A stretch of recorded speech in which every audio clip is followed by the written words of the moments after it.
زمانہ قصہ سبق کے تمام ناظرین اکرام کو السلام علیکم۔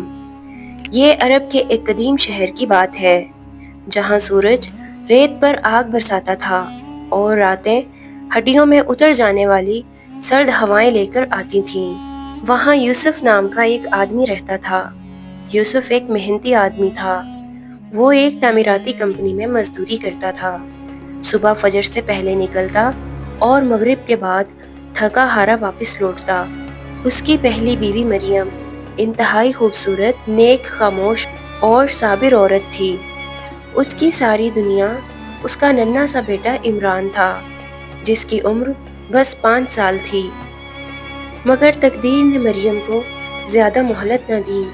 ایک شدید بیماری نے چند ہی مہینوں میں اسے یوسف اور عمران سے چھین لیا۔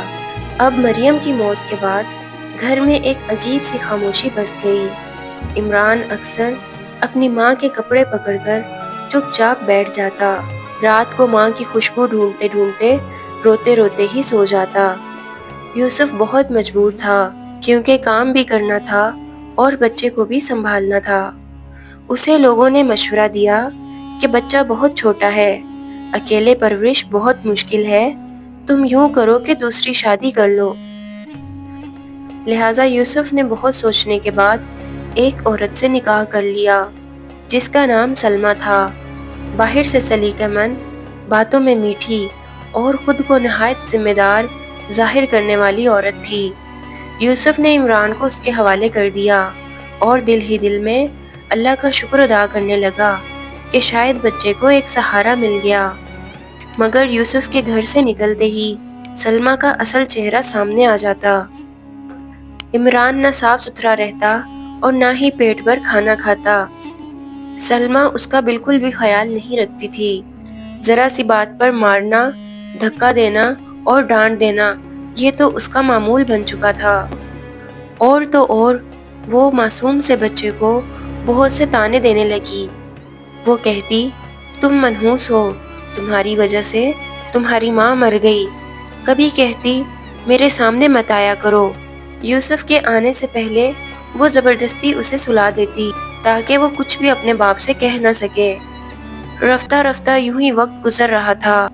ایک مرتبہ وہ سردیوں کا دن تھا۔ آسمان پر بادل چھائے ہوئے تھے اور ہوا میں عجیب سی کاٹ تھی۔ اس دن سلمیٰ کے میکے سے اس کے رشتہ دار آئے ہوئے تھے۔ وہ سارا دن مہمانوں کی آؤ بھگت میں لگی رہی۔ عمران صبح سے بھوکا پیاسا تھا۔ دوپہر گزر گئی، یہاں تک کہ عصر کا وقت آ گیا، مگر بچے کے منہ میں ایک نوالا تک نہ گیا۔ آخر کار عصر کے بعد سلمیٰ نے جلدی جلدی تھوڑا سا کھانا عمران کے آگے رکھا۔ اس نے اسے کھڑکی کے پاس پردے کے پیچھے بٹھا دیا اور سختی سے کہا، خبردار جو شور کیا، یہاں اندر آنے کی کوشش کی، وہاں مہمان بیٹھے ہیں، خبردار یہاں سے ہلے۔ عمران وہاں کھڑکی کے پاس بیٹھا رہا۔ وہاں ٹھنڈی ہوا اس کے ننھے سے جسم کو کاٹ رہی تھی۔ عمران نے کپکپاتے ہاتھوں سے چند لقمے ہی کھانے کے کھائے اور باقی وہیں پڑا رہا، اور وہ خود وہاں ٹھنڈے فرش پر سکڑ کر بیٹھ گیا۔ دوسری طرف رات کو جب یوسف گھر واپس آیا تو وہ بہت تھکا ہوا تھا، اس کی آنکھیں بوجھل تھیں۔ اس نے اپنی بیوی سے پوچھا کہ عمران کہاں ہے؟ سلمیٰ نے فوراً کہا، سارا دن کھیلتا رہا ہے، مجھے بہت تنگ کیا، اب بہت تھک گیا تھا تو سو گیا ہے، آپ بھی آرام کریں۔ یوسف نے مزید سوال نہ کیا اور کھانا کھانے کے بعد وہ بستر پر لیٹا اور لیٹتے ہی سو گیا۔ ابھی کچھ ہی دیر گزری تھی کہ اس نے خواب دیکھا۔ مریم، اس کی پہلی بیوی، سامنے کھڑی تھی، چہرہ اداس، آنکھوں میں سوال۔ وہ نرمی سے بولی، یوسف، میرا بچہ کہاں ہے؟ یہ سنتے ہی ایک دم یوسف جاگ گیا، دل زور زور سے دھڑکنے لگا۔ اس نے سلمیٰ کو ہلایا، سلمیٰ، اٹھو، عمران کہاں ہے؟ سلمیٰ جھنجھلا کر بولی، سو رہا ہوگا، پریشان مت کریں مجھے، اور آپ بھی سو جائیں۔ یوسف خاموش ہو گیا اور دوبارہ لیٹ گیا۔ تھوڑی دیر کے بعد اسے دوبارہ خواب آیا۔ اس بار خواب میں مریم رو رہی تھی۔ وہ بولی، اٹھو یوسف، فوراً اٹھو، عمران ہمارا بچہ تمہیں بلا رہا ہے۔ یہ سنتے ہی یوسف گھبرا کر اٹھا، بستر سے اترنے ہی والا تھا کہ سلمیٰ چیخ کر بولی، خدا کے واسطے سو جاؤ، مجھے بھی سونے دو، سارا دن گھر کے بہت کام ہوتے ہیں، میں بھی بہت تھکی ہوئی ہوں، بچہ ٹھیک ہے۔ سلمیٰ کی باتیں سن کے یوسف رک گیا اور دوبارہ سو گیا۔ جب یوسف گہری نیند میں گیا تو اس بار خواب بدلا ہوا تھا۔ مریم کے چہرے پر مسکراہٹ تھی، اس کی آواز میں سکون تھا۔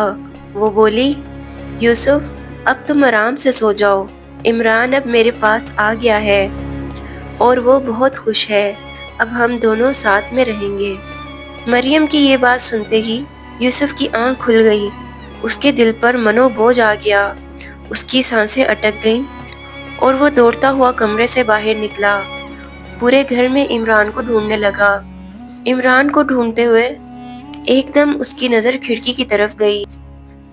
وہ آہستہ آہستہ قدم اٹھاتا ہوا کھڑکی کے پاس گیا۔ وہاں عمران ٹھنڈے فرش پر اکڑا ہوا تھا، نہ سانس نہ حرکت۔ یہ دیکھ کر یوسف چیخ اٹھا، اس نے اپنے بچے کو سینے سے لگایا، مگر افسوس کہ اب وہ گرمائش لوٹنے والی نہ تھی۔ ناظرین اکرام، یہ کہانی صرف یہیں پر ختم نہیں ہوتی، یہ ہر اس گھر میں زندہ رہتی ہے جہاں خاموش بچے مسکراہٹ کے بغیر بڑے ہو رہے ہیں۔ ہر وہ ہاتھ جو ظلم کرنے کے لیے اٹھتا ہے، یہ یاد رکھے کہ بچوں کی آہیں دروازے نہیں دیکھتی، وہ سیدھا عرش تک پہنچتی ہیں، اور ہر وہ باپ جو اعتماد کے نام پر اپنی ذمہ داری سے آنکھیں بند کر لیتا ہے، وہ ایک دن صرف خوابوں میں نہیں حقیقت میں بھی اپنا سب کچھ کھو بیٹھتا ہے۔ اگر آپ کے آس پاس کوئی عمران ہے جو بول نہیں سکتا تو اس کی خاموشی کو سن لیجئے، کیونکہ جب ماں خواب میں آ کر بیٹا واپس لے جائے تو پھر صرف پچھتاوا باقی رہ جاتا ہے۔ میں جانتی ہوں آج کی ہماری کہانی بہت ایموشنل ہے۔ اگر آج ہماری کہانی آپ کے دل کو چھو گئی، جاتے جاتے ہماری حوصلہ افزائی کے لیے اسے ایک لائک ضرور دیں۔ شکریہ۔